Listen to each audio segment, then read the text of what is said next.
In this video, I will show you how to buy crypto on Trading 212. To do this, first just go and open up the app, and what you'll see is if I click on the search icon and search for Bitcoin, for example, you won't find it in your normal account, or at least not a version you can actually buy. So instead, what you want to do is head over to your portfolio, and in the top left for you it may say ISA or something similar to that where it says invest for me.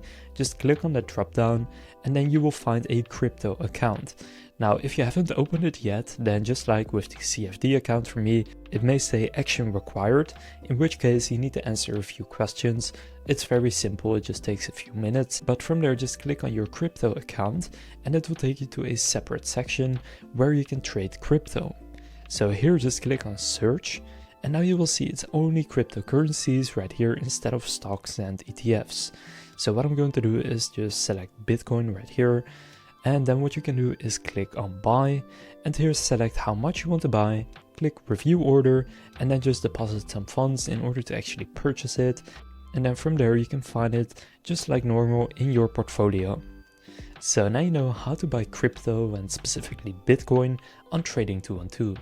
If this video was helpful, please consider leaving a like and subscribing to my channel. With that being said, I will see you in the next video.